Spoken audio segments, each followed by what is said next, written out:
Alors cette semaine, on va lire la paracha du don de la Torah. Et comment s'appelle la paracha du don de la Torah? C'est qui Yitro? C'est un juif ou c'est pas un juif? Alors, juste, la paracha du don de la Torah, elle porte le nom de quelqu'un qui n'est pas juif. C'est quand même curieux, non? Sans aucune ségrégation, mais ça veut dire que... Pourquoi on l'appelle Yitro? Déjà d'avoir une paracha à son nom, c'est pas donné à tout le monde. Il y en a très peu des parachutes. Il y a Balak, il y a Yitro, mais en général, voilà, c'est pas des tzadikim. Il y a une raison particulière. Donc nous, on va essayer de voir pourquoi cette paracha, elle porte le nom de Yitro, qui, vous allez le voir, le mérite évidemment amplement. Mais avant ça, il y a une Mishnah que je voudrais vous citer dans Pirkei Avot, la 19e Mishnah du 5e chapitre, Mishperek et Mishnah Yutet. La Mishnah dit comme ça: Kol mi sheyesh beyado shlosha dvarim halalu mitalmidav shel Avraham Avinu. Tout celui qui possède ces trois choses-là, la Mishnah appelle ça des choses, dvarim, alors il est l'élève de Avraham. C'est quoi ces trois choses-là? Et si il a trois autres choses, alors il est mitalmidav shel Bilam Aracha. Il est l'élève de Bilam, qui, comme vous le savez sûrement, Bilam est un rachat. Alors, c'est quoi qui permet de dire qu'on est l'élève de Avraham? La Mishnah, elle dit Aïn Tova, Ruach Nemucha, Venefesh Shfela. Aïn Tova, c'est donc un bon œil, un regard positif. D'accord? Ruach Nemucha, c'est de l'humilité, mais de l'humilité qui permet à quelqu'un d'apprendre, donc qui a envie d'apprendre. Venefesh Shefala, c'est l'humilité, littéralement son âme elle est basse. D'accord? Donc c'est trois qualités morales, trois midotes. Celui qui les possède, il est l'élève de Avraham. À l'inverse, celui qui a Aïn Ra, un mauvais œil, un œil mauvais, Ruach Gvoa Venefesh Rechava, donc il a toujours raison, il connaît tout, et il est orgueilleux. Mitalmidav shel Bilam Aracha. C'est l'élève de Bilam Aracha. Puis la Mishnah continue, elle explique l'élève de Avraham, il aura Olam Hazé et Olam Haba, etc. Elle ramène un passou dans Michelim. Et à l'inverse, l'élève de Bilam, il va finir au Gehinam, etc. Ok. Alors la question qu'on va poser cette Mishnah, pour essayer de la comprendre, c'est la suivante. Pour obtenir des qualités dans la vie, pour acquérir des qualités, on a besoin d'un maître. On a besoin qu'on nous les enseigne. Naturellement, vous savez ce que la Torah dit? La Torah dit que l'homme, naturellement, il est mauvais.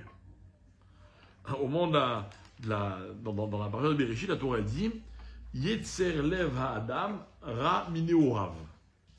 Littéralement, le penchant de l'homme, il est mauvais, mineorav, depuis sa tendre enfance.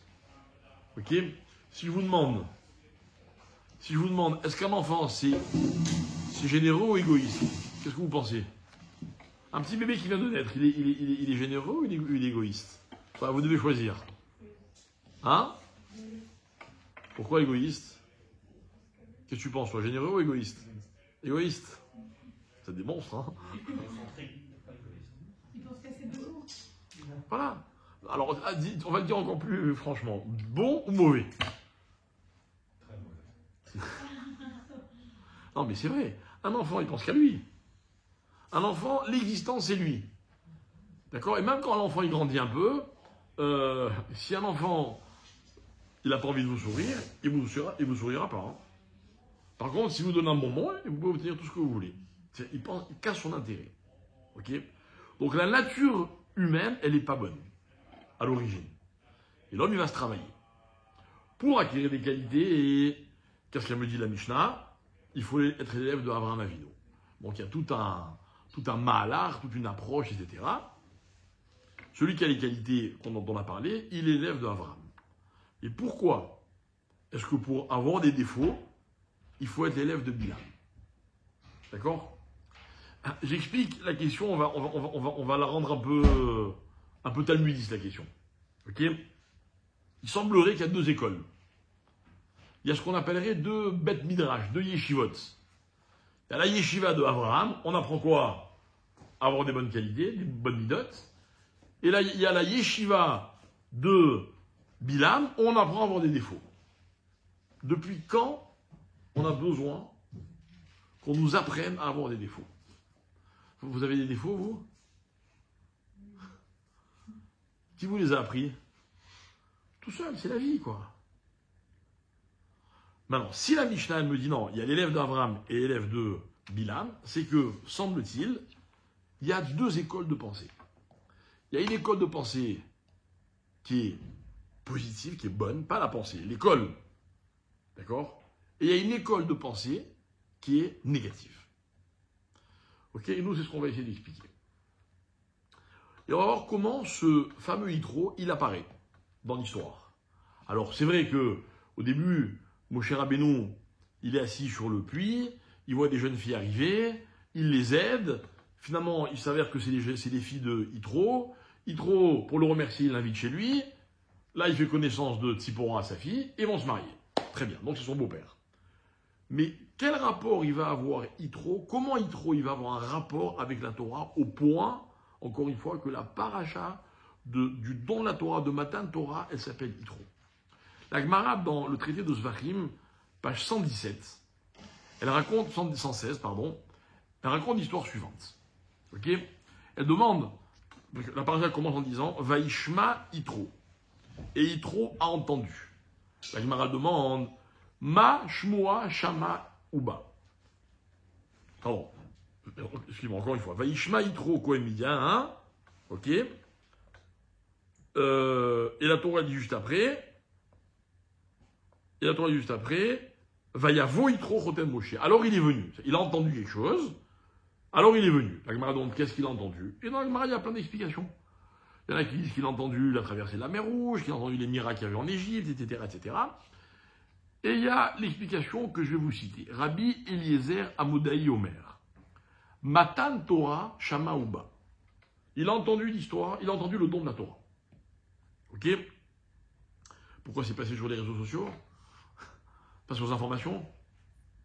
Alors, elle dit Keshenitna Torah l'Israël, Ayakolo Oler, Misof Haolam Veatsofo. La Gemara, elle raconte comment c'est passé. Quand Hachem il a donné la Torah, ok, le son du don de la Torah, donc le son ça va être le chauffard, ça va être les tonnerres, ça va être peut-être la voix d'Hachem qui dit Anochi Hachem, je suis Hachem, il a retenti d'un bout à l'autre du monde. Vechol malchei ovdei kochavim achazatam ra'ada be'echalien, et tous les rois donc qui étaient idolâtres, qui n'avaient rien à voir avec la Torah, ils ont été saisis de stupeur, littéralement. Ve'amrou shira. Et ils ont chanté, ils ont loué Hachem. Comme il est dit, Ube chalo kulo omer kavod. On va faire un jeu de mots, chalo, palais, etc. Ils ont dit kavod. C'est-à-dire qu'ils ont vu le côté majestueux d'Akadosh Baruch Hu au moment du don de la Torah. Ok? Donc ça veut dire quoi? Que le retentissement du don de la Torah a été littéralement planétaire. Et que tout le monde a été touché par le don de la Torah.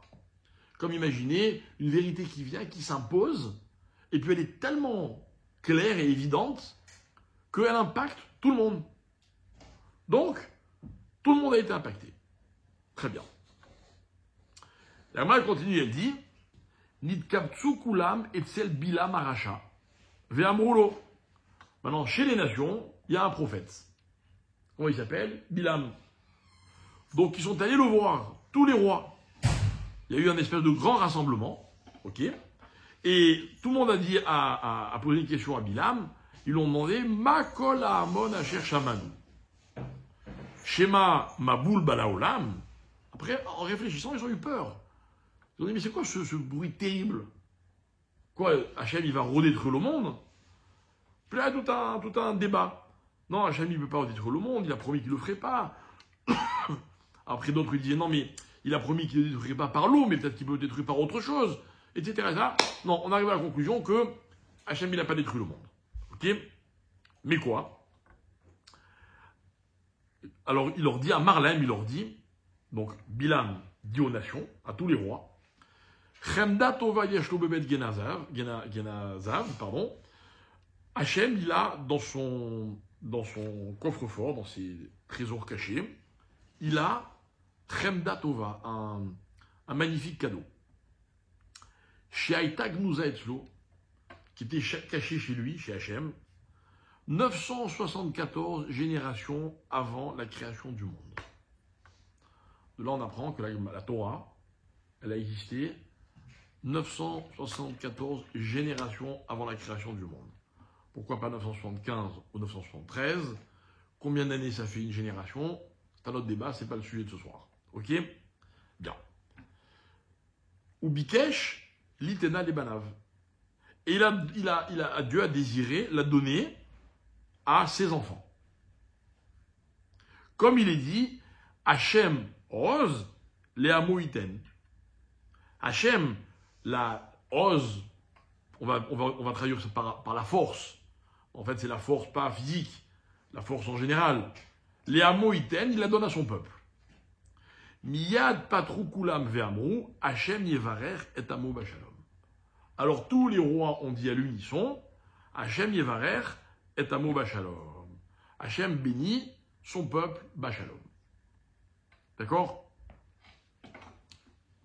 Elle est belle l'histoire que je viens de vous raconter ou elle n'est pas belle? Comment vous la voyez, vous?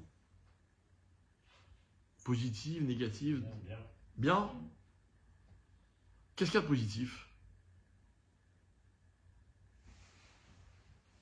Qu'est-ce qu'il y a de positif? Quoi, que les nations... Le dévoilement d'Hachem, quoi. La promesse à son peuple. Pardon? La promesse à son peuple de bénir et de... Alors regardez, on va reprendre l'histoire très brièvement. Au début, ils entendent un tapage, un bruit qu'ils ne comprennent pas. Et qu'est-ce qu'ils disent? Ils disent Shira. Ils louent, ils chantent pour Hachem. D'accord? Pourquoi ils chantent pour Hachem? Non, là, on parle des nations. Les nations. On parle des nations, là. Pour l'instant, il que les nations. Pourquoi ils chantent? Peur. Hein? Au contraire, ils rendent hommage. Ils ont eu peur, c'est vrai. Mais ils rendent hommage à Hachem.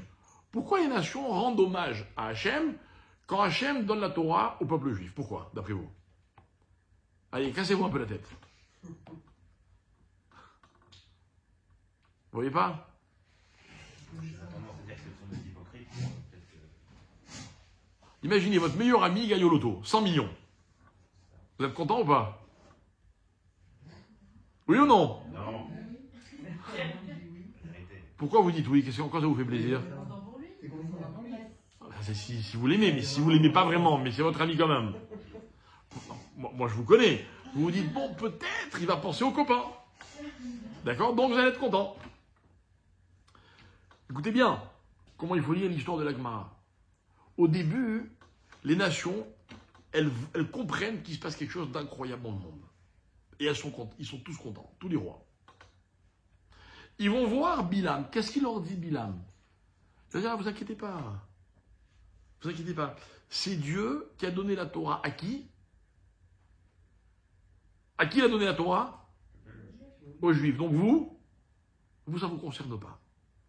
Voilà pourquoi ils vont tous reprendre à l'unisson. Hachem Oz Léamo Iten. Ce cadeau-là qu'il a fait Hachem, il a donné à son peuple. Et ils vont reprendre. Non, pardon, ça c'est Bilam qui dit. Et eux, ils vont reprendre. Hachem Yevarer est à Mo Bachalom. Ah, Hachem, il a béni son peuple dans le shalom. Et eux, qu'est-ce qu'ils tirent de ça? Rien. L'histoire qu'on nous raconte ici, voilà comment il faut la lire, mes chers amis. Au début, les nations, quand elles ont compris que Dieu se dévoilait, j'étais content. Ils ont dit, ah, enfin, la vérité, elle arrive dans le monde. Ils sont allés voir Bilam, on l'appelle Racha dans la Gemara. Pourquoi? Parce que Bilam, il va les refroidir. Il va dire, mais non, vous inquiétez pas. Ça n'a rien à voir avec vous. C'est une histoire entre Dieu et le peuple juif. Nous, la Torah, aucun rapport. Aucun rapport. D'accord? La Gemara, elle continue. Et vous savez ce qu'elle dit, la Gemara? Elle dit, mais là-bas, parmi les nations, les rois, il y avait un homme qui s'appelait Yitro. Et Yitro, il a dit, non, c'est impossible, ce qu'il dit Bilam. Il a dit, si Dieu donne la Torah, on va tous être impactés. qu'est-ce qu'il fait Bilam? Vayavo, Yitro, Choten Moshe, etc. El Amidbar, Asher Uchonesham Ara Elohim. Il va aller dans le désert dans lequel ils sont en train de camper autour de la montagne d'Akadosh Baruch. Yitro refuse de voir un événement qui concerne que les Juifs. Il dit, il faut que j'aille voir. Moi aussi, ça me concerne. Et on va voir qu'en fait, qu'est-ce qui s'est passé? Yitro, il va à contre-courant. Yitro, me dira la Gemara, c'est le seul non-juif de la terre qui a dit non, non, moi aussi, il faut que je sois impliqué. Ça ne peut pas être un événement qui concerne que le peuple juif. Voilà. Alors maintenant, mes chers amis, moi je vous pose la question parce que c'est une réflexion intéressante. Le don de la Torah, ça change quelque chose pour les goïms ou ça ne change rien pour les goïms? C'était... Hein? Mais c'était censé changer. C'est-à-dire que le don de la Torah, c'est quoi? C'est une vérité qui s'impose dans le monde. Les goïms, comme tu dis, on ne leur demande pas grand-chose. On ne leur demande pas de faire toutes les mitzvot. Quelques-unes. Mais, en fait, les goïms, comme Yitro, il ne va pas devenir juif Yitro. Il vient, il passe quelques jours avec Moshe, et il repart. Mais il a compris le sens du message de la Torah. Et il se sent impliqué. Voilà qui c'est. Bien sûr qu'il y a un impact pour le peuple, c'est une évidence. Eh bien, d'après Bilam, non. D'après Bilam, non. Ok? Et c'est ça toute la grandeur de Yitro. Parce que c'est pas que Bilam. C'est que Bilam, il a réussi à convaincre tout le monde. Sauf Yitro. Il faut le faire, quoi, pour résister à tout le monde. Ok? En général, quand on a les uns et les autres des lacunes, la meilleure excuse, c'est de dire, bon, je ne suis pas le seul, hein, tout le monde fait ça. Tout le monde pense ça. Mais Yitro, il savait ne pas être comme tout le monde. Il résiste.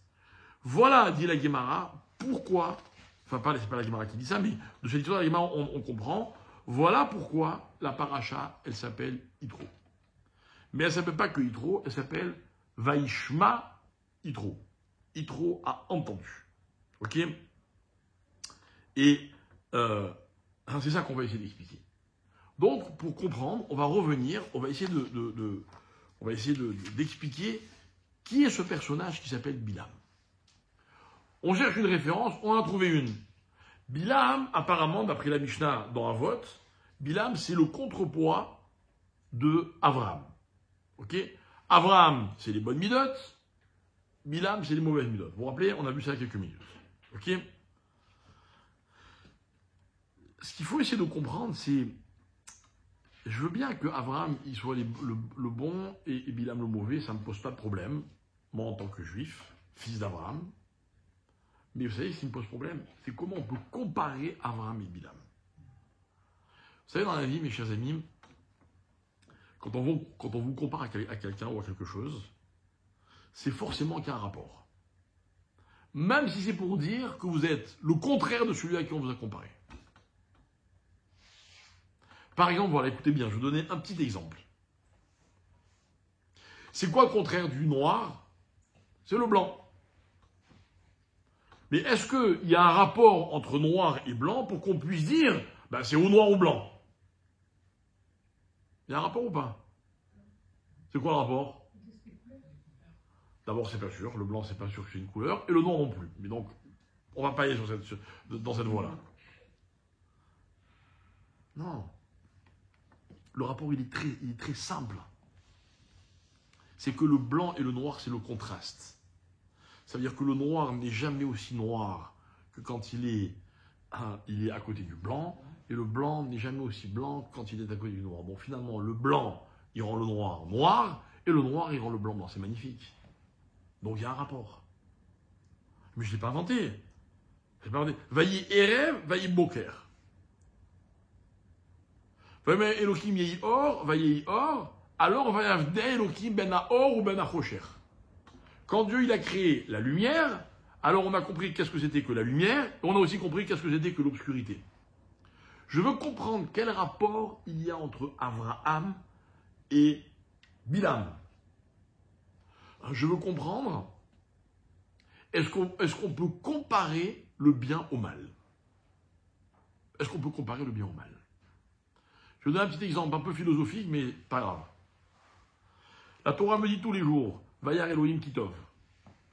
Elle le dit le premier jour, elle ne le dit pas le deuxième, elle va le dire 2 fois le troisième, 4e, 5e. Et qu'est-ce qu'elle va dire le 6e jour? Pardon? Tov Meod. Vous savez ce que disent les Chachamim?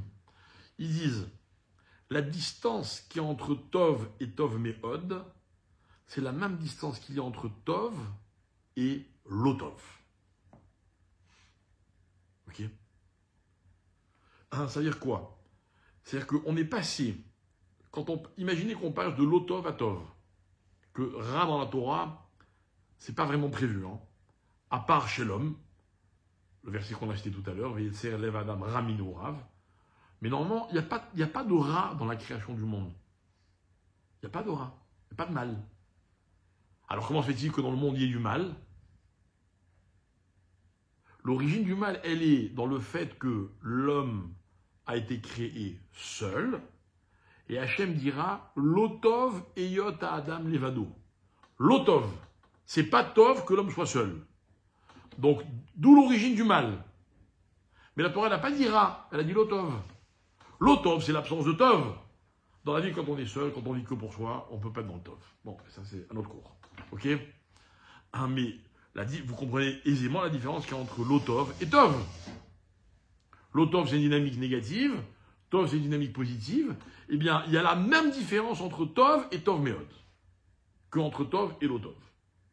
Pourquoi je vous explique ça? Parce que il y a des choses qu'on peut comparer et des choses qu'on ne peut pas comparer. Je peux comparer Tov et Lotov. Pardon, Tov et Tov Meod. Mais Tov et Ra, dans la Torah, ça n'existe pas. Ça n'existe pas. Le Lotov, il peut amener au Ra, mais le Lotov, il n'aura rien à voir avec le Tov. C'est une autre dimension. Il y a des choses qu'on ne peut pas comparer. Même vous, je suis sûr que si on creuse un peu, il y a des gens auxquels vous accepteriez d'être comparés, et donc vous direz, mais enfin, comment tu me compares? Quel rapport, quoi? Quel rapport entre Abraham et Bilam? Et je reviens avec ma question de tout à l'heure. Pourquoi Bilam, il a des élèves? Depuis quand on a besoin de Bilam pour avoir des mauvaises midotes, des défauts? Ça voudrait donc dire a priori que quoi? Qu'il y a un rapport entre Abraham et Bilam, et que Bilam aussi il a quelque chose à enseigner. Quel est le rapport entre Abraham et Bilam?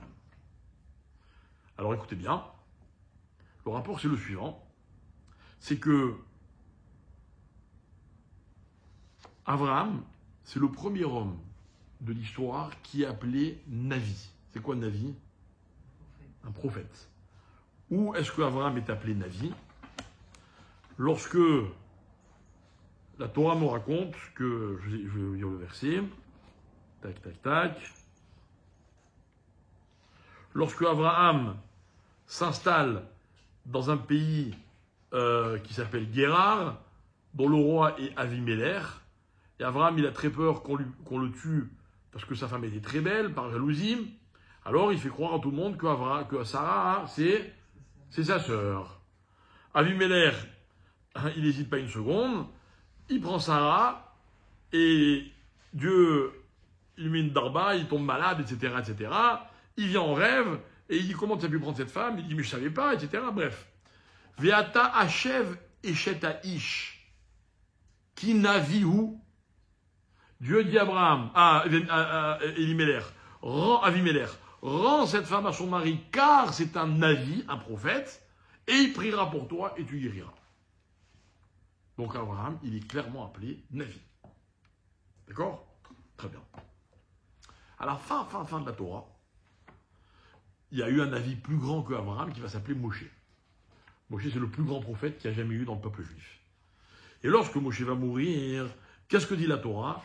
Velokam Navi Be-Israël ke Moshe. Ok? Il n'y aura jamais dans le peuple juif un prophète comme Moshe. Ok? Qu'est-ce que disent les Chachamim? Be-Israël Lokam. Aval Be'omot haolam Kam. En Israël, il n'y a pas eu comme Moshe. Mais chez les nations, il y a eu comme Moshe. Qui est comme Moshe? Bilam. Donc Bilam, c'est un prophète. Et peut-être même un prophète on va dire en tant que prophétie professionnelle. D'accord? Professionnellement parlant, Bilam, s'il le faut, c'est un plus grand. C'est pas s'il le faut. Il semblerait que c'est un plus grand prophète qu'Abraham. Parce qu'il est l'égal de Moshe. Ok? Donc le point commun, on l'a trouvé. Quel est le point commun qu'il y a entre Abraham et Bilam? Les deux sont des prophètes. C'est bon, vous me suivez? Très bien. Très bien. Et alors, si c'est deux prophètes? Ce qu'on va expliquer, mes chers amis, c'est qu'il y a deux écoles de pensée, il y a deux rabbinim, et que chacun va apprendre à ses élèves le contraire de l'autre. Bilam, c'est pas qu'il va apprendre à ses élèves à avoir des défauts, il va leur apprendre à ne pas être comme Abraham. Vous entendez? Abraham, c'est une façon de penser. Moi, je vais vous apprendre une autre façon de penser. Pas comme Abraham. Ok? Pour reprendre les propos de mon maître, le Rav Shapira, il va dire comme ça. Il y a le Beth Midrash de Abraham et il y a l'institution de Bilam qu'on va appeler l'anti-Beth Midrash. C'est-à-dire que c'est pas que on va apprendre aux élèves là-bas à avoir des défauts. Non, on va leur apprendre à ne pas apprendre de l'autre école, de celle de Abraham. D'accord? Très bien. Donc, si je suis le raisonnement que je viens de vous proposer, écoutez bien, au moment du don de la Torah, dans le monde, il y a deux rassemblements. Il y a un rassemblement au pied du mont Sinaï. Qu'est-ce qui se passe là-bas, rappelez-moi? Les Juifs reçoivent la Torah. Et il y a un rassemblement où, chez Bilam, où il y a tous les rois du monde, ok? Et là-bas, qu'est-ce qu'on leur dit? On leur dit anti-Torah.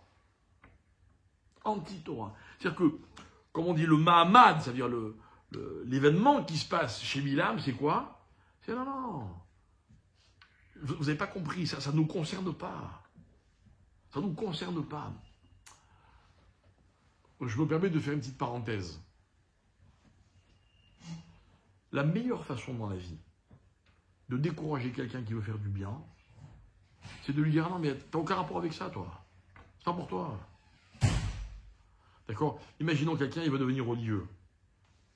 Et je sais pas, moi, dans sa famille, on est un peu angoissé. Qu'est-ce qu'on va lui dire? Non, mais chez nous, c'est pas comme ça. C'est pas pour nous, ça. Même des fois même, on a eu des bonnes intentions en disant « Ah non, mais chez nous, on fait pas ça. Chez nous, on fait différemment. » Le chez nous, il veut dire quoi?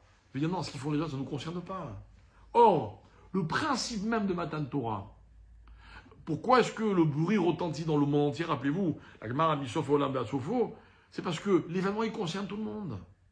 Tout le monde. Sur le tout le monde, il y a un seul non-juif qui a compris que lui aussi, il était concerné. Mais en fait, ce qui est extraordinaire, mes chers amis, c'est que de cette Gemara apparaît quelque chose de fondamental. C'est qu'au moment du don de la Torah, il y a un mouvement qui a été créé simultanément, qui a été un mouvement anti-Torah. Voilà qui c'est Bilam. Bilam, c'est l'anti-Torah. Quand? Pas dans l'histoire, au moment où la Torah elle est donnée. Au moment où la Torah elle est donnée. Ok? Comment il sait Bilam de quoi il s'agit? Il a fait, mais comment il sait Bilam de quoi il s'agit? C'est un prophète. D'abord, c'est un prophète, Razak. Mais on va aller un petit peu plus loin, puisque je sens que ce soir, il y a du vrai niveau dans le cours. Ok? Alors voilà. Il y a une autre histoire qui n'a rien à voir, a priori. A priori, elle n'a rien à voir. Hein. Mais vous savez que chez nous, il n'y a rien qui n'a rien à voir. On est dans la paracha de Vayetse. Dans Vayetse, Yaakov Avinu, il arrive célibataire chez son futur beau-père qui s'appelle Lavan. Au bout de quelques années, il repart avec 4 femmes et 12 enfants. 11 filles et un garçon. D'accord? 11 garçons et une fille, bravo. Ok? Ça a été l'inverse, on aurait été mal. Hein. Bref, alors un jour, Yaakov, il réalise qu'il s'est fait rouler par son beau-père. Enfin, il réalise, vous le savez. Et il va voir ses femmes, il va voir Léa et Rachel, il leur dit, voilà, moi, je veux partir, rentrer en Eretz Israël. Bref, pas tous les détails. Tout le monde est d'accord. Qu'est-ce qu'il fait Yaakov? Il s'en va. Il dit pas à son beau-père qu'il s'en va, et il s'en va. La Torah raconte que tout d'un coup, Lavan se rend compte que ses enfants, ses petits-enfants, tout le monde est parti. Qu'est-ce qu'il fait? Il leur court après. Il leur court après, il rattrape Yaakov, évidemment, il a beaucoup d'enfants, tata. Dieu le met en garde, attention, hein, tu touches à un cheveu de Yaakov, tu auras affaire à moi. Comment termine cette histoire? Fin de la parasha de Vayetze. Ils font une alliance. Comme on dirait aujourd'hui, une iska. Comment on dit en français? Un accord de ce que vous voulez. Ok? Et pour sceller cet accord, regardez ce qui se passe. Vaikach Yaakov Aven Vayerimea Matseva. Yaakov, il prend une pierre et il en fait un monument. Vayomer Yaakov les Rav. Yaakov dit à ses frères. C'est qui ses frères? Il n'a pas de frère, Yaakov. Alors j'ai lu une explication qui n'a rien à voir avec le cours de Rav Wolbe dans un livre magnifique qu'il écrit sur l'éducation des enfants. C'est bien. Il dit, un enfant, quand ses parents lui demandent de l'aider à quelque chose, l'enfant, il se sent, comment dire, surclassé, vous voyez. Et presque, il se sent comme si c'était le frère ou la sœur de son père ou de sa mère. Ça lui donne de l'importance. Il se sent associé. Un enfant, ici il y a des gens qui ont des enfants déjà trop grands, et d'autres qui n'ont pas encore d'enfants. Ok, mais je vous le dis, comme ça, j'espère que vous en rappellerez. Un enfant, il faut l'impliquer. Il faut l'impliquer. Puis j'ai besoin de toi, tu peux me descendre la poubelle? Je t'en prie, tu peux aller à la Macolette m'acheter du lait? Tu peux m'aider à faire la vaisselle? C'est le plus grand service qu'on peut rendre à un enfant. Vous savez pourquoi? Pas pour lui apprendre à faire la vaisselle ou aller acheter du lait. Pour lui donner de l'importance. Je veux dire, on a besoin de moi. Et ça, on l'apprend de Yaakov. Yaakov, à qui il parle? À ses enfants. Il n'a pas de frère. Mais il n'est pas là, ils savent, il n'a pas encore rencontré, on va voir la rencontre dans la paracha d'après. Et puis en plus, c'est au pluriel. En fait, non, c'est les enfants de Yaakov. Mais là, à ce moment-là, ils se sont sentis comme un frère. Comme des frères à lui. D'accord? Donc, ils vont ramasser des pierres, Vaya sous Gal. Et tous ensemble, ils font un tas de pierres. Ok? Bon, rappelez-vous, c'est un monument. Vayochlu Shamala Gal, ils mangent là-bas. Ok? Vaikra lo Lavan. Écoutez bien. Lavan, il appelle ce tas de pierres, il l'appelle Yegar Sahaduta.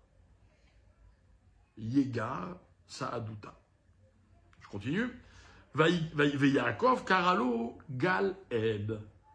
Et Yaakov, il l'a appelé ce tas de pierres Gal Ed. Gal Ed, je traduis, un tas témoin. Voilà, c'est le signe de nos accords, de notre alliance. Ok? Et c'est quoi Yekar Sahaduta?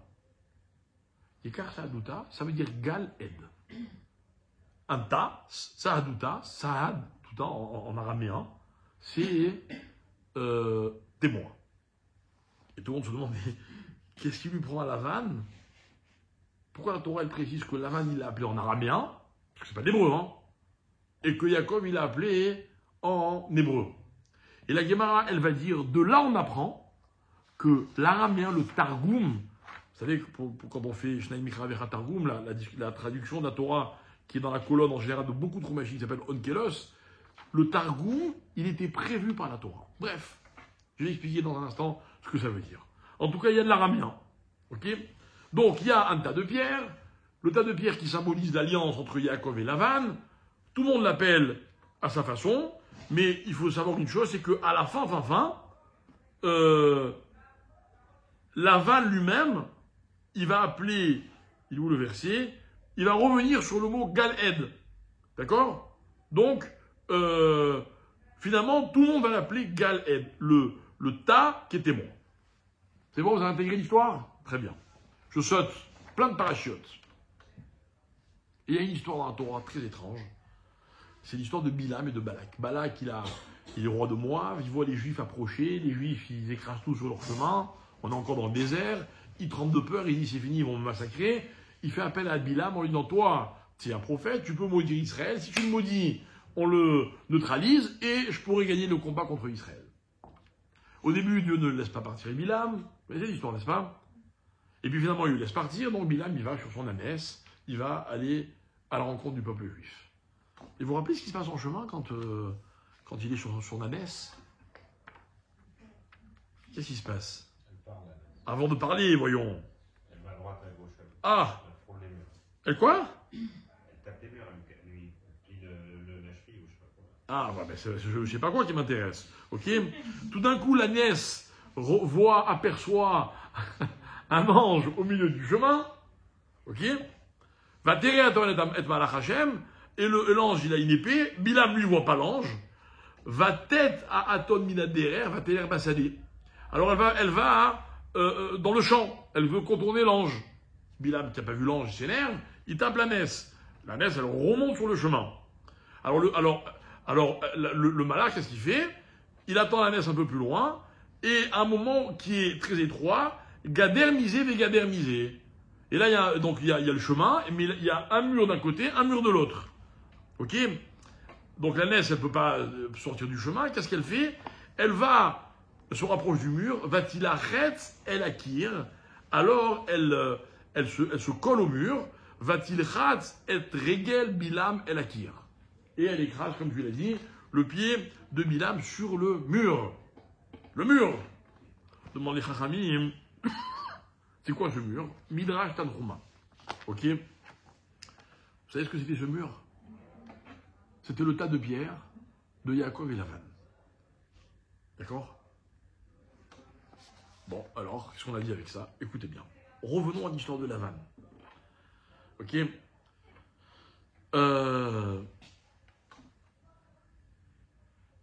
Voilà. Lavan, il dit à Yaakov, quand il construit ce monument, Ed Agal Azé Ve'eda Amatseva. Attention, hein, ce tas de pierres-là, ce monument, il est témoin. Quoi?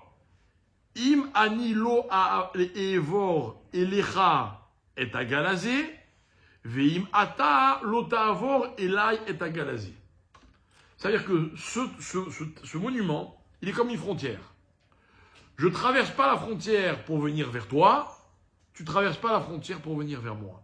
Ce monument, il est là pour nous séparer. Ok? On va le dire de façon un peu crue. Les Juifs iraient chez eux, les Goïms iraient chez eux. Voilà. Voilà l'histoire de Lavan et de Yaakov. Et c'est respecté.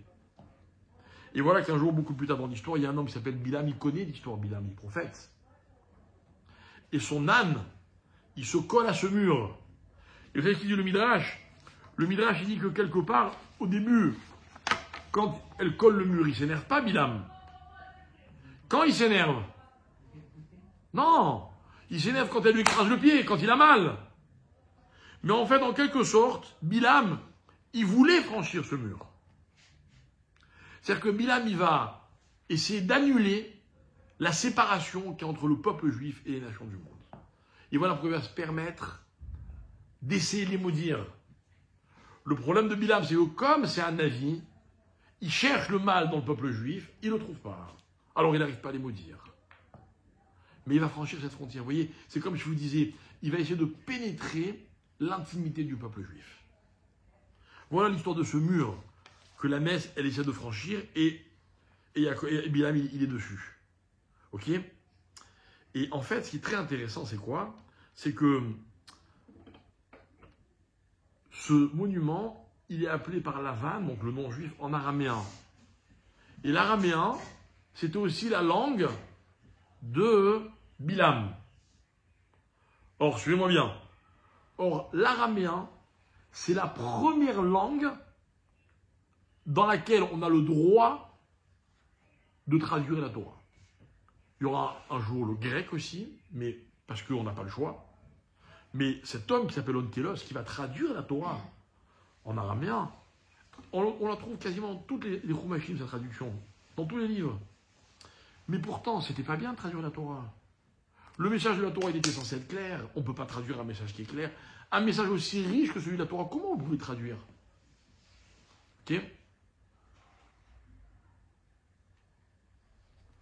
Parce qu'il y a des odeurs qui font là. Bref. Alors écoutez, pour comprendre ce que je viens de vous expliquer, je vais vous raconter encore une histoire. Parce que vous aimez l'histoire, moi j'adore les raconter. Ok? L'histoire, elle est encore antérieure à Yaakov et Lavan. Elle se passe dans la fin de la paracha de Noach. C'est l'histoire qu'on appelle celle de la tour de Babel. Ok? C'est quoi l'histoire? Vayehi kol haaretz safa echad udvarim achadim. La Torah, elle fait l'introduction. Il y a eu un moment dans l'histoire où, sur terre, il y avait une seule langue. Il y avait dvarim achadim. Littéralement des paroles uniques. Ok, il y a que moi qui sens ou... Supportable. Ok? Et c'est pas nocif, j'espère. Hein? Non? Ok. Alors donc, tout le monde... alors, il n'y a qu'un seul langage. En fait, écoutez bien. Écoutez bien ce qui se passe. C'est quoi l'histoire en question? L'histoire, c'est qu'il y a une période dans laquelle, c'est ce que nous raconte la Torah, tout le monde se comprenait. Ça n'existait pas que les gens ne se comprenaient pas. C'est incroyable, hein, on va imaginer une chose pareille, c'est inimaginable pour nous. Kol haaretz safa echad udvarim achadim. Ces gens-là, qu'est-ce qu'ils décident, cette génération? Ils décident de faire une fameuse tour pour aller provoquer Hachem, etc. Qu'est-ce qu'il fait Hachem? Ils ont la force de l'union parce qu'ils sont tous ensemble, ils se comprennent tous. Ça ne va pas durer. Ava merda, je vais descendre, dit Dieu. Venavela Hacham sefatam, et je vais mélanger leur langue littéralement. Ok? Pourquoi? Asher lo ishmeu ish sefat re'eu. Et l'homme, chacun ne va pas comprendre la langue de son prochain. En d'autres termes, les gens vont se parler, ils ne vont pas se comprendre. C'est un chidouche. Avant, ce n'était pas comme ça. Avant, essayez d'imaginer qu'avant, je ne parle pas de la langue, hébreu, français, anglais, non. Le langage, tout le monde se comprenait. En d'autres termes, tout le monde était d'accord, quoi. Qu'est-ce qu'il fait Hachem? Il change ça. Et non, les gens ne se comprennent plus. D'accord? Il y a deux façons de comprendre cette histoire. Et les deux, elles sont quasiment équivalentes, mais moi, il y en a une des deux que je préfère. La première, c'est que, est-ce que Hachem, il a affaibli la parole? C'est-à-dire que les gens ne sont plus aussi convaincants, aussi clairs. D'accord? Ce qu'on appellera en hébreu le koach hadibur. Hachem, il a amoindri le koach hadibur. Ou alors, autre possibilité, non. Il a amoindri le koach hashmiya. En fait, c'est pas que les gens ne parlent plus bien, c'est que les gens ne sont plus capables d'écouter correctement. Parce qu'en qu'est-ce qui fait qu'on ne se comprend pas?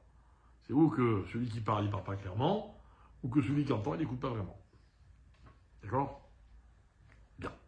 Toujours est-il que dans cette génération, il y a un homme qu'on va bientôt connaître qui s'appelle Abraham. Et Abraham, les hommes de cette époque viennent le voir et lui disent: Abraham, viens nous aider. Viens, tu vas voir, on va monter, on va construire une tour, on va aller provoquer Hachem. Et Abraham, il dit non. Et Abraham, il se retrouve seul contre toute l'humanité. Et il va être rejeté par toute l'humanité. Écoutez bien, c'est là qu'Abraham va prendre son fameux qualificatif, Abraham à Ivri. C'est quoi Ivri? Mais à Ever. Il est de l'autre côté. Ils sont tous d'un côté, et lui, c'est le seul qui est de l'autre côté. C'est quoi l'autre côté? C'est qu'il dit non, c'est pas possible. On ne peut pas aller provoquer Hachem. C'est quoi la conséquence directe de ce que je viens de vous raconter? C'est que les hommes, ils vont perdre le pouvoir de la parole ou le pouvoir de l'écoute. Le seul qui va conserver la même force qu'il y avait avant dans la parole ou dans l'écoute, c'est Abraham Avinu. Et on dit qu'Abraham Avinu, lui, rappelez-vous ce qu'on nous a toujours raconté depuis notre temps d'enfance, qu'Abraham il allait, il convertissait les gens, etc. Comment? Abraham était convaincant. On dit qu'Abraham Avinu, quand il parlait aux gens, les malades guérissaient tout de suite. C'est qu'avec la parole claire, il pouvait résoudre tous les problèmes, même les problèmes physiques. Ok? Pourquoi? Parce qu'il est allé à contre-courant. Il n'a pas voulu. En fait, c'est quoi l'histoire? Si Dieu les punit en leur disant, dorénavant vous ne comprendrez plus, c'est qu'apparemment, l'origine, la cause du problème, c'était la parole. C'est-à-dire que les gens, ils ont galvaudé la parole. Ils s'en sont servis pour faire du mal. Une parole, normalement, elle est censée être créatrice. Elle engendre quelque chose. Eux, ils ont décidé au contraire d'en faire quelque chose de vide. Et donc, eux, ils sont frappés par Asher lo ishmeu ish sefatreu, que les gens ne se comprennent plus. Mais Abraham, lui, il a gardé cette force. Non seulement il savait entendre, mais il savait aussi parler. Voilà pourquoi Abraham il est devenu Navi. C'est quoi Navi? Navi, c'est celui qui comprend la parole de Dieu. On pourrait tous être Navi, vous savez, on pourrait tous être prophètes. Le problème, c'est qu'on ne comprend pas. Il se passe des choses dans le monde. Au lieu de comprendre correctement, voilà ce que Dieu est en train de nous dire, on va chacun y aller de notre propre compréhension, de notre propre ce que vous voulez. On n'entend pas correctement. Abraham, non, lui, il est resté prophète. Pourquoi? Parce qu'il comprenait clairement la parole d'Akadosh Baruch Hu. En fait, ce que je veux qu'on comprenne juste comme ça en passant, parce que c'est ça le fond de l'idée, c'est que malheureusement, c'est quoi une parole qui est dévalorisée? C'est que trop souvent, quand on parle, en fait, on ne dit pas ce qu'on veut vraiment dire. Vous voyez? On essaie de manipuler l'autre. Bien souvent, imaginez, vous avez un ami, vous voulez lui faire un reproche. Ça vous arrive de faire des reproches à vos amis? Ouais. Si ça vous arrive, vous allez prendre des gants, réfléchir, prendre des chemins détournés, faire des phrases compliquées, etc. Vous ne pouvez pas lui dire la vérité directement, c'est pas possible. Voilà, c'est ça la parole d'aujourd'hui. C'est ça une parole galvaudée, dévalorisée. Maintenant, j'ai pris un exemple facile. Mais en fait, l'exemple, dans tout, c'est valable. Moi, je vous dis, voilà, je suis rave. Je fais des cours de Torah. Si vous savez le nombre de choses que je m'efforce de ne pas dire. Et pour ne pas brusquer les gens, on va donner une mauvaise image, on va faire des détours, des machins. La vraie parole, c'est pas ça. Hein. Quand Hachem il nous donne un message, il nous dit tu voleras pas, tu tueras pas, tu commettras pas d'adultère, tu ceci, les choses sont claires. Tu feras Shabbat, et si tu fais pas Shabbat, voilà les conséquences. Ah non, mais ça se fait pas, bon. C'est pas politiquement correct de dire exactement le fond des choses. Voilà, le problème de la parole, c'est ça. C'est qu'en fait, on ne transmet pas correctement. Ok? Écoutez bien. La première fois qu'Abraham prophétise, c'est quand? C'est la fameuse alliance qu'on appelle des morceaux, Brit Ben Abetarim. Et là, la Torah elle raconte que Abraham Avinu, il s'endort. Vetardema nafla al Avram. Abraham, en fait, il rentre dans une espèce de léthargie qu'on va associer à une espèce de dépression, parce qu'Abraham, il est très, très angoissé. Il voit qu'il n'a pas d'enfant, il voit que sa vie avance, etc. Il dit, mais qu'est-ce que je vais laisser derrière moi? Et donc, il rentre dans Tardema. Et là, Hachem vient lui parler. Et dans cette Tardema-là, Hachem, il lui parle clairement, et Abraham, il comprend clairement. Alors, écoutez bien un truc de fou. Hein. Un truc de fou. C'est que si vous prenez le mot Tardema, c'est la même valeur numérique que le mot Targum. C'est-à-dire quoi, Targum? Traduction. Et quand on dit Targum, de quelle traduction on parle? Onkelos, l'araméen. Quel rapport? Alors écoutez bien. Une traduction, elle n'est jamais le message original. Elle est une traduction, par définition. Mais la traduction, elle peut nous amener à comprendre le message original. Si elle est bien faite, et si je cherche à lire ce qui se cache derrière les mots. Et en fait, les ramis vont comparer ça au sommeil. Pourquoi les prophètes ils prophétisaient dans leur sommeil? Vous savez pourquoi? Parce que dans le sommeil, ils reçoivent une espèce d'image, ça s'appelle un rêve. Mais quand on est endormi, hein, on a de grandes chances d'évoluer. Vous savez comment? En se réveillant. Quelqu'un qui est éveillé, il a beaucoup de mal à être mieux, à faire plus, à être plus que réveillé. Quelqu'un qui est endormi, comme on sait qu'il peut se réveiller, donc il est dans une situation où il peut évoluer. Et en fait, ce que je veux expliquer, c'est quoi? C'est que si je fais le rapport entre tout ce qu'on vient de dire, ok? La traduction, c'est quoi une traduction? C'est un accès à un message. Si la traduction, elle est fidèle, alors on va comparer ça à la parole en général. Si quand je parle à quelqu'un, je parle clairement, je peux amener la personne vers une vérité qu'elle va découvrir. voyez, je vous raconte quelque chose que vous ne connaissiez pas avant que je vous raconte. Ce que je vous dis, ce n'est pas la réalité, c'est mes mots. Mais mes mots, si je les dis bien et que vous les entendez bien, grâce à ces mots-là, vous pouvez découvrir la vérité. J'explique. Vous avez une relation avec quelqu'un. C'est votre enfant, c'est votre conjoint, c'est votre ami, ce que vous voulez.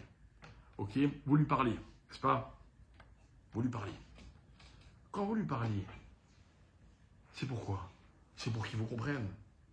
Je ne parle pas maintenant de parler, comme on a dit la fois dans notre cours, on échange des infos, machin, etc. Non.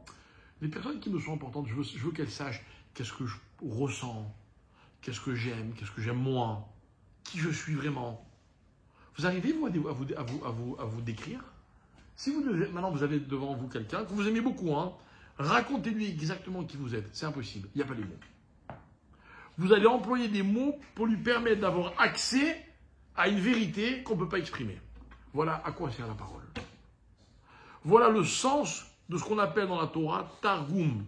Or, grâce à Lavan, qui un jour a parlé en araméen, on voit que la Torah, elle prend en compte le fait qu'un jour viendra où le message ne pourra pas être clair. Mais il y aura des interprètes qui pourront donner accès au message de la Torah. Et pour ça, il faut que le message soit clair, et il faut que celui qui écoute, il ait envie de comprendre. Il a envie d'écouter. Et là, on a deux personnages. On en a un qui s'appelle Abraham et un qui s'appelle Bilam. Abraham, la Torah dit de lui, Veillez bracha.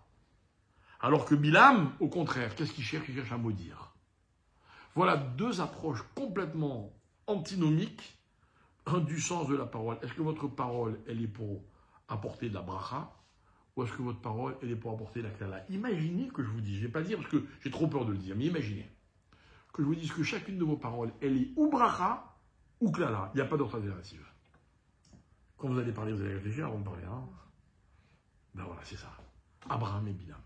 Deux personnes à qui Dieu parle, deux personnes capables de comprendre, mais il y en a un qui va s'en servir pour bénir et un qui va s'en servir pour maudire.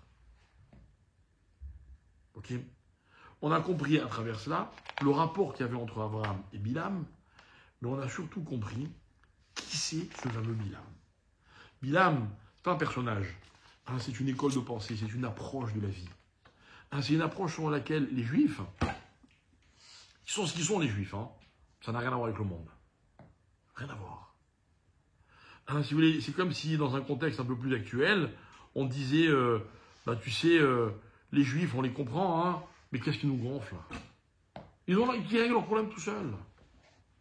Oh, vous avez remarqué le paradoxe, c'est qu'en fait, c'est vrai que bien souvent le problème des Juifs embête le monde, mais par contre tout le monde veut s'en mêler. C'est un paradoxe incroyable. C'est que quelque part tout le monde sait qu'il y a une vérité chez le peuple juif. Il y a une vérité. Si vraiment le monde pensait de nous ce qu'il dit de nous, qu'on est des assassins, qu'on fait des génocides, alors ils n'auraient qu'à faire une guerre mondiale contre Israël, Shalom. Pourquoi ils ne le font pas? Ils l'ont fait en 1945. Pourquoi ils ne le font pas maintenant? Parce qu'ils savent. Mais en même temps, qu'est-ce qu'on les embête? C'est-à-dire qu'en fait, l'antithèse, par définition, elle est basée sur la thèse. Il n'y aurait pas de thèse, il n'y aurait pas d'anti. C'est-à-dire que Bilam, il va puiser ses énergies, son existence, de l'existence des Juifs. Mais pour démontrer qu'ils ont tort et que c'est lui qui a raison. Ou alors que leur problème, ce qui les concerne, ne concerne que le peuple juif. Oh mes chers amis, il y a des non-juifs. Hein, une fois il s'appelle Yitro. Peut-être aujourd'hui on peut l'appeler un peu différemment. Ok? Ah, mais Yitro et Trump, c'est presque la même orthographe. Ok? Qui disent, ah non, le problème des juifs, c'est le problème du monde entier. Il faut qu'on trouve une solution. Il faut, hein? Alors voilà Yitro, ce que c'est. Il ne devient pas juif, hein, il vient juste voir les juifs, il veut voir comment ça fonctionne. Comment ça fonctionne. Et écoutez bien, le fameux Bilam, il a prononcé, au lieu de malédictions, des bénédictions sur le peuple juif, elles nous accompagnent jusqu'à aujourd'hui, ces bénédictions. Ce n'est pas des paroles vaines. C'est-à-dire qu'en fait, Personne, aucun goy, aucun non-juif n'a compris aussi bien que Bilam qui étaient les juifs. Mais il s'en est pas servi pour se rapprocher, au contraire pour être contre les juifs. Je vous apprendrai rien en vous disant que c'est tout le problème de la Torah. La Torah, mes chers amis, elle laisse personne indifférent. Vous remarquerez une chose, maintenant, reparlons de juifs, ok, dans le peuple juif. Vous avez deux types d'attitudes vis-à-vis de la Torah. La Torah, où on est pour, on est contre. L'indifférence, elle n'existe pas. Elle n'existe pas. Alors c'est quoi la théorie? La théorie de Bilam, c'est dire, oui, il y a une Torah, mais moi, elle ne m'engage pas. Moi, je ne dois rien à la Torah, moi. C'est un problème uniquement juif. J'ai rien à voir avec ça. Bon, laissez-moi faire ma vie, laissez-moi être ce que j'ai envie d'être, et le peuple juif, il a ses problèmes, moi j'ai les miens, et on n'a absolument rien à voir l'un et l'autre. Ok? Yitro, c'est un homme qui voit les choses un peu différemment. C'est un homme qui apprend l'événement du don de la Torah, et qui dit, c'est pas possible, c'est impossible, que moi, j'ai pas une part là-dedans.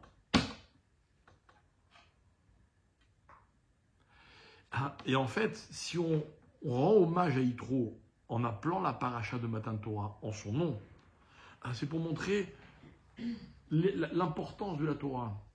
La Torah, mes chers amis, c'est une vérité qui est une évidence qui s'impose. Vous vous rappelez, on en a parlé plusieurs fois, le verset qui suit le don de la Torah. D'accord? Juste après le don de la Torah, on finit le 10e commandement.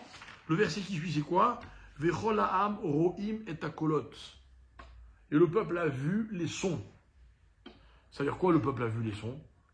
Ça veut dire qu'en fait, le message de la Torah, il était d'une telle évidence, d'une telle clarté, que ce qu'on entendait, on pouvait le voir. C'était concret. Voilà ce que c'est être clair. Être clair, c'est je vous raconte une histoire, puis à un moment, vous avez l'impression que vous êtes dans l'histoire. Et je vous réveille, c'est une histoire, hein. On n'est pas dedans. Hein. Ah, pardon, je croyais que j'étais dedans. Imaginons. Ro'im et akolot. On voit les sons. Il y a un seul non-juif qui l'a compris, c'est Yitro. Mais vous comprenez qu'on ne pouvait pas faire l'économie de la leçon que Yitro nous apporte. Nous qui sommes concernés, bon, alors on va tout faire pour essayer de la comprendre, cette Torah. Mais lui qui n'était pas concerné, qui aurait pu ne pas être concerné. Dans le monde entier, il y avait l'anti-Torah. L'anti-Torah, c'était pas de dire la Torah, c'est des bêtises. C'est non, on n'a rien à voir avec ça, non. Et Yitro, il n'a pas accepté. Non. Si c'est tellement clair, si c'est tellement vrai, je ne peux pas ne pas avoir de rapport avec ça. Et en fait, cette paracha, elle commence par ces mots-là, Vaishma Yitro. Dans la vie, quand on tend l'oreille, vraiment correctement, alors on a toujours un rapport avec ce qu'on entend. En fait, dire j'ai pas de rapport, c'est vouloir ne pas entendre. Mais dès que j'entends quelque chose, j'ai un rapport.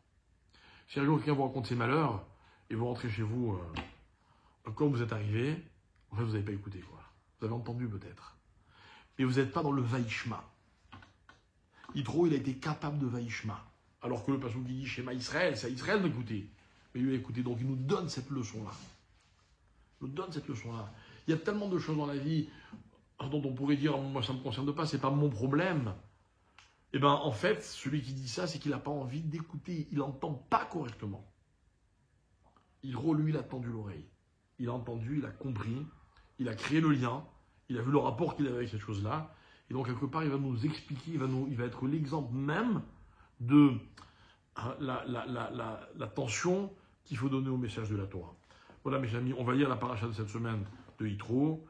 Tout le monde va l'entendre dans les synagogues. Il va y avoir deux types de personnes. Ceux qui vont tendre l'oreille en se disant, bon, qu'est-ce que ça me dit à moi personnellement? Et ceux qui ne vont pas tendre l'oreille correctement et qui vont être obligés de se dire, bon, je ne suis pas d'accord, c'est des bêtises, ou alors je ne suis pas d'accord, ça ne me concerne pas. Vous avez compris quelle attitude il faut choisir. Valoriser la parole, c'est lui donner l'importance qu'elle mérite en écoutant. Si la Torah, la paracha, elle commence par Vaishma Yitro, c'est pour que cet homme-là, il nous donne cette leçon que je voulais absolument partager avec vous. Je vous remercie de votre écoute qui a donné de l'importance à mon propos. Chazak ou Baruch.